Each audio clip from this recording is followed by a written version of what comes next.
ಗುಡಿಬಂಡೆ ತಾಲೂಕಿನ ಅನೇಕ ಶಾಲಾ ಕಟ್ಟಡಗಳು ಶಿಥಿಲಾವಸ್ಥೆ ತಲುಪಿದ್ದು ಮಕ್ಕಳು ಆತಂಕದಲ್ಲಿಯೇ ಪಾಠ ಪ್ರವಚನ ಕೇಳುವಂತಾಗಿದೆ. ಸರ್ಕಾರಿ ಶಾಲೆಗಳಿಗೆ ಮಕ್ಕಳನ್ನು ಸೇರಿಸುವಂತೆ ಜಾಗೃತಿ ಮೂಡಿಸುತ್ತಿರುವ ಸರ್ಕಾರ ಶಾಲಾ ಕಟ್ಟಡಗಳ ದುರಸ್ತಿಯತ್ತ ಗಮನ ಹರಿಸದೆ ನಿರ್ಲಕ್ಷ್ಯ ಮಾಡಿರೋದು ಪೋಷಕರಲ್ಲಿಯೂ ಆತಂಕಕ್ಕೆ ಕಾರಣವಾಗಿದೆ. ಗುಡಿಬಂಡೆ ತಾಲೂಕಿನ ಒಟ್ಟು 15ಕ್ಕೂ ಹೆಚ್ಚು ಶಾಲಾ ಕಟ್ಟಡಗಳ ಗೋಡೆ, ಚಾವಣಿ ಸಂಪೂರ್ಣ ಹಾಳಾಗಿದೆ. ಕೆಲ ಶಾಲೆಯಲ್ಲಿ ವಿದ್ಯುತ್ ಸಂಪರ್ಕ ಇಲ್ಲ. ಸಮಸ್ಯೆಗಳ ಸರಮಾಲೆಯನ್ನು ಅನೇಕ ಸರ್ಕಾರಿ ಶಾಲೆಗಳು ಹೊದ್ದು ಮಲಗಿರುವ ಕಾರಣ ಸರ್ಕಾರಿ ಶಾಲೆಗಳಿಗೆ ಮಕ್ಕಳನ್ನು ಸೇರಿಸಲು ಪೋಷಕರು ಹೆದರುವ ಸ್ಥಿತಿ ನಿರ್ಮಾಣವಾಗಿದೆ. ಗುಡಿಬಂಡೆ ತಾಲೂಕಿನಲ್ಲಿ ಒಟ್ಟು 65 ಪ್ರಾಥಮಿಕ, 29 ಹಿರಿಯ ಪ್ರಾಥಮಿಕ ಹಾಗೂ 12 ಪ್ರೌಢಶಾಲೆಗಳು ಸೇರಿ ಒಟ್ಟು 106 ಸರ್ಕಾರಿ ಶಾಲೆಗಳಿವೆ. 1 ರಿಂದ 10ವರೆಗೆ ಒಟ್ಟು 4585 ವಿದ್ಯಾರ್ಥಿಗಳು ಸರ್ಕಾರಿ ಶಾಲೆಯಲ್ಲಿ ವಿದ್ಯಾಭ್ಯಾಸ ಮಾಡುತ್ತಿದ್ದಾರೆ.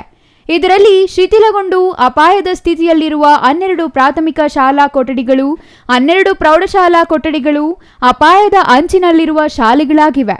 ಅಧಿಕ ಮಳೆ ಕಾರಣ ಪ್ರತಿ ವರ್ಷ ಕಟ್ಟಡಗಳ ನಿರ್ವಹಣೆ ಅನಿವಾರ್ಯ. ಆದರೆ ಸುಮಾರು ವರ್ಷ ಕಳೆದಿರುವ ಕಟ್ಟಡಗಳು ನಿರ್ವಹಣೆ ಇಲ್ಲದೆ ಈಗ ಶಿಥಿಲಾವಸ್ಥೆ ತಲುಪಿವೆ. ಕಟ್ಟಡಗಳ ದುರಸ್ತಿ, ನವೀಕರಣ, ಹೊಸ ಕೊಠಡಿ ನಿರ್ಮಾಣಕ್ಕೆ ಶಾಸಕರ ಪ್ರದೇಶಾಭಿವೃದ್ಧಿ ನಿಧಿ, ಸರ್ವ ಶಿಕ್ಷಣ ಅಭಿಯಾನ, ರಾಷ್ಟ್ರೀಯ ಮಾಧ್ಯಮಿಕ ಯೋಜನೆ, ಜಿಲ್ಲಾ ಪಂಚಾಯಿತಿ, ತಾಲೂಕು ಪಂಚಾಯಿತಿಯ ವಿವಿಧ ಯೋಜನೆಯಡಿ ಅನುದಾನ ಮಂಜೂರಿಗೆ ಅವಕಾಶವಿದೆ. ಆದರೆ ಶಿಥಿಲಾವಸ್ಥೆ ಶಾಲಾ ಕಟ್ಟಡಗಳಿಗೆ ದುರಸ್ತಿ ಭಾಗ್ಯ ಮಾತ್ರ ದೊರಕಿಲ್ಲ. ಶಾಲಾ ಪ್ರಗತಿ ನಿರ್ವಹಣೆಗೆ ಗ್ರಾಮ ಪಂಚಾಯಿತಿ ಆಡಳಿತದ ಹೊಂದಾಣಿಕೆಯೊಂದಿಗೆ ಮಕ್ಕಳ ಪೋಷಕರ ಎಸ್ಡಿಎಂಸಿ ಸಮಿತಿ ರಚಿಸಿದ್ದರೂ ಶಾಲೆಗಳು ಸಮಸ್ಯೆಯಿಂದ ಬಿಡುಗಡೆಗೊಂಡಿಲ್ಲ. ಅನೇಕ ಶಾಲಾ ಕಟ್ಟಡಗಳು ಸೋರುತ್ತಿವೆ. ಗೋಡೆ ಮೇಲೆ ಮಳೆ ನೀರು ಇಳಿದು ಅಪಾಯದ ಸ್ಥಿತಿ ಇದೆ. ಶಿಕ್ಷಕರಿಗೆ ಏಕಾಗ್ರತೆಯಿಂದ ಪಾಠ ಮಾಡುವುದು, ಮಕ್ಕಳಿಗೆ ಪಾಠ ಆಲಿಸುವುದು ಸಾಧ್ಯವಾಗುತ್ತಿಲ್ಲ. ಅನೇಕ ಶಾಲೆಗಳಲ್ಲಿ ಕುಡಿಯುವ ನೀರಿನ ಕೊರತೆ ಇದ್ದು ಸಮಸ್ಯೆಗೆ ಶಾಶ್ವತ ಪರಿಹಾರ ದೊರಕಿಲ್ಲ. ಕೆಲ ಶಾಲೆಗಳಲ್ಲಿ ಸುಣ್ಣ ಬಣ್ಣವೂ ಇಲ್ಲವಾಗಿದೆ. ಎಸ್ಡಿಎಂಸಿ ಶಿಕ್ಷಕರು, ಶಿಕ್ಷಣ ಪ್ರೇಮಿಗಳು ಸರ್ಕಾರದ ಜೊತೆ ಗುದ್ದಾಡಿ ಮೂಲ ಸೌಕರ್ಯ ಪಡೆಯುವಂತಾಗಿದೆ. ಮಕ್ಕಳ ಸೇರ್ಪಡೆಗೆ ಆಸಕ್ತಿ ಇದ್ದರೂ ಕೆಲ ಶಾಲೆಗಳಲ್ಲಿ ಮೂಲ ಸೌಕರ್ಯ ಇಲ್ಲದ ಕಾರಣಕ್ಕೆ ಪೋಷಕರು ಹಿಂಜರಿಯುತ್ತಿದ್ದಾರೆ. ಹಾಳು ಕೊಂಪೆಯಂತಿರುವ ಕೆಲ ಶಾಲಾ ಕಟ್ಟಡದಲ್ಲಿ ಮಕ್ಕಳು ಶೈಕ್ಷಣಿಕ ಭವಿಷ್ಯದ ಕನಸು ಕಾಣುವಂತಾಗಿದೆ. 5 ಶಾಲೆಯಲ್ಲಿ ಶೌಚಾಲಯಗಳು ಇಲ್ಲದೆ ವಿದ್ಯಾರ್ಥಿಗಳು ಬಯಲು ಪ್ರದೇಶದಲ್ಲಿ ಶೌಚಾಲಯಕ್ಕೆ ಹೋಗುವ ಪರಿಸ್ಥಿತಿ ನಿರ್ಮಾಣವಾಗಿದೆ. ಶಿಕ್ಷಣ ಇಲಾಖೆಗೆ ಸ್ವತಃ ಕಟ್ಟಡ ಇಲ್ಲ. ಈಗ ಪ್ರಸ್ತುತ ಶಾಲಾ ಕಟ್ಟಡದಲ್ಲಿ ಕಚೇರಿ ನಡೆಸುತ್ತಿದ್ದಾರೆ. ಶಿಕ್ಷಣ ಇಲಾಖೆಯ ಕಚೇರಿಯೇ ಶಿಥಿಲವಾಗಿದೆ. ಇನ್ನು ಸರ್ಕಾರಿ ಶಾಲೆಗಳ ಸ್ಥಿತಿ ಹೇಗಿರಬೇಕು ಎಂದು ಊಹೆ ಮಾಡಬಹುದಾಗಿದೆ. ವಿದ್ಯಾರ್ಥಿಗಳ ಸುರಕ್ಷತೆ ದೃಷ್ಟಿಯಿಂದ ಸರ್ಕಾರಿ ಶಾಲಾ ಕೊಠಡಿಗಳು, ಉತ್ತಮ ಗುಣಮಟ್ಟದ ಕೊಠಡಿಗಳು ನಿರ್ಮಾಣ ಮಾಡಲು ಜನಪ್ರತಿನಿಧಿಗಳು ಮುಂದಾಗಬೇಕು ಎಂದು ಸಾರ್ವಜನಿಕರು ಒತ್ತಾಯಿಸಿದ್ದಾರೆ.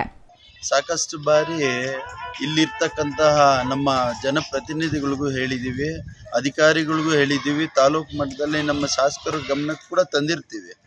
ಏನು ಅಂತಂದರೆ ಇಲ್ಲಿ BO ಆಫೀಸು ಸರಿಯಾಗಿಲ್ಲ.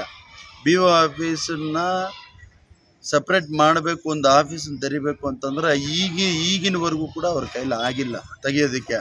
ಅಲ್ಲಿ ಮಿಡ್ಲ್ ಸ್ಕೂಲಲ್ಲೇ ಮಾಡ್ತಾ ಇದ್ದಾರೆ ಹೊರತು ಅದನ್ನು ಸಪ್ರೇಟ್ ಮಾಡಬೇಕು ಅನ್ನೋದು ಯಾರ ಗಮನಕ್ಕೂ ಬರ್ತಾ ಇಲ್ಲ. ಬಟ್ ಅಧಿಕಾರಿಗಳ ಬೇಜವಾಬ್ದಾರಿತನ ಇವತ್ತು ಶಿಥಿಲ ವ್ಯವಸ್ಥೆಯಲ್ಲಿ ಇದೆ. ಬಿಲ್ಡಿಂಗ್ಗಳು, ಶಾಲಾ ಶಿಕ್ಷಣ ಇಲಾಖೆ ಏನಿದೆ ಎಲ್ಲ ಸ್ಕೂಲ್ಗಳಲ್ಲೂ ಕೂಡ ಶಿಥಿಲ ವ್ಯವಸ್ಥೆಯಲ್ಲಿ ಇರ್ತಕ್ಕಂಥ ರೂಮ್ಗಳು ಇದ್ದಾವೆ. ಮೇಲೆ ಈ ಮಳೆ ಜೋರಾಗಿ ಬಂದರೆ ನೆಮ್ಮಿಡಿದು ಎಲ್ಲ ಕೂಡ ಕಾಂಕ್ರೀಟು ಮೇಲೆ ಬೀಳ್ತಾ ಇದೆ. ಈ ಸರ್ಕಾರಿ ಇಲಾಖೆಗಳಲ್ಲಿ ಈ ರೀತಿ ಬೇಜವಾಬ್ದಾರ ಅಧಿಕಾರಿಗಳು ಹಾಗೂ ನಮ್ಮ ಶಾಸಕರು ಮೂರನೇ ಬಾರಿ ಆಯ್ಕೆ ಆಗಿದ್ರು ಕೂಡ ಅದರ ಬಗ್ಗೆ ಗಮನ ಹರಿಸದೇ ಇರೋದು ನಮ್ಮ ಜನಪ್ರತಿನಿಧಿಗಳು, ಕಾಂಗ್ರೆಸ್ನ ಜನಪ್ರತಿನಿಧಿ MLA ಅವರ ಪರವಾಗಿ ಏನು ವಕಾಲತ್ ಮಾಡ್ತಾರೆ ಅವ್ರಿಗೂ ಕೂಡ ಈ ಬೇಜವಾಬ್ದಾರಿತನ ಸರಿ ಇಲ್ಲ ಅಂತೇಳಿ ನಮ್ಮ ಒಂದು ಇದು. Satish Babu, CTV news, Gudibande.